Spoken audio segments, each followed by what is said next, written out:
bread-winning education. The anguish of the inner soul of India found expression through these passionate words of the young Gadadhar. For what did his unsophisticated eyes see around him in Calcutta, at that time the metropolis of India and the center of modern culture and learning? Greed and lust held sway in the higher levels of society, and the occasional religious practices were merely outer forms from which the soul had long ago departed. Gadadhar had never seen anything like this at Kamarpukur among the simple and pious villagers. The unwandering monks whom he had served in his boyhood had revealed to him an altogether different India. He had been impressed by their devotion and purity, their self-control and renunciation. He had learnt from them and from his own intuition that the ideal of life as taught by the ancient sages of India was the realization of God.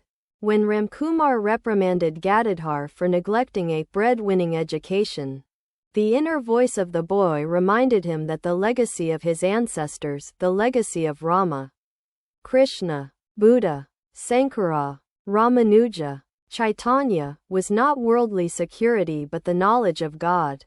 And these noble sages were the true representatives of Hindu society.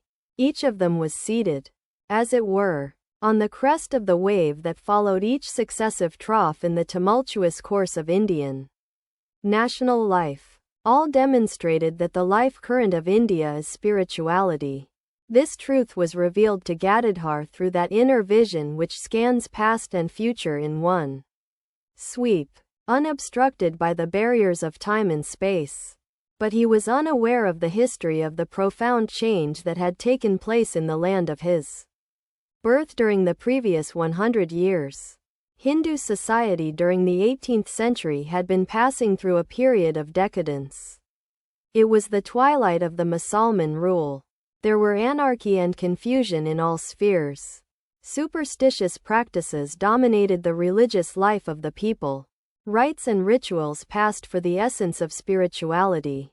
Greedy priests became the custodians of heaven. True philosophy was supplanted by dogmatic opinions. The pundits took delight in vain polemics.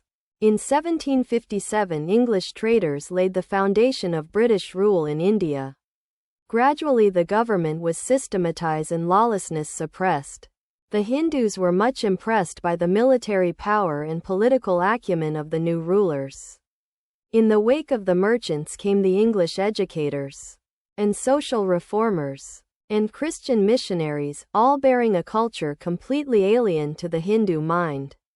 In different parts of the country educational institutions were set up and Christian churches established. Hindu young men were offered the heady wine of the Western culture of the late 18th and early 19th centuries, and they drank it to the very dregs.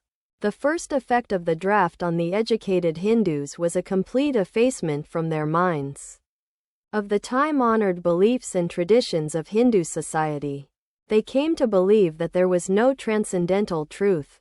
The world perceived by the senses was all that existed. God and religion were illusions of the untutored mind.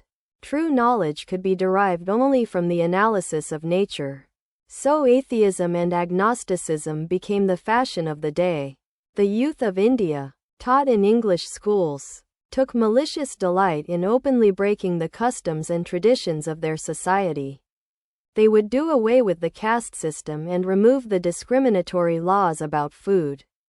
Social reform, the spread of secular education, widow remarriage, abolition of early marriage, they considered these the panacea for the degenerate condition of Hindu society. The Christian missionaries gave the finishing touch to the process of transformation.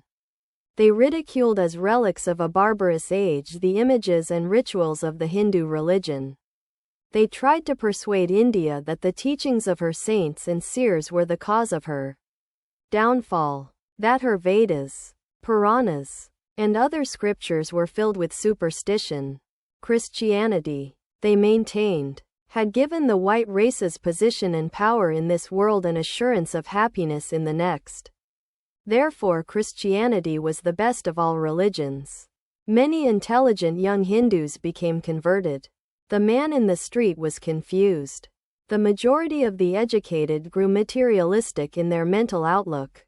Everyone living near Calcutta or the other strongholds of Western culture, even those who attempted to cling to the orthodox traditions of Hindu society, became infected by the new uncertainties and the new beliefs. But the soul of India was to be resuscitated through a spiritual awakening.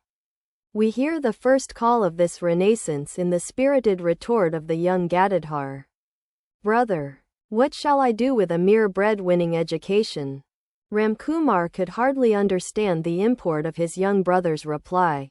He described in bright colors the happy and easy life of scholars in Calcutta society. But Gadadhar intuitively felt that the scholars, to use one of his own vivid illustrations, were like so many vultures, soaring high on the wings of their uninspired intellect, with their eyes fixed on the charnel pit of greed and lust. So he stood firm and Ramkumar had to give way.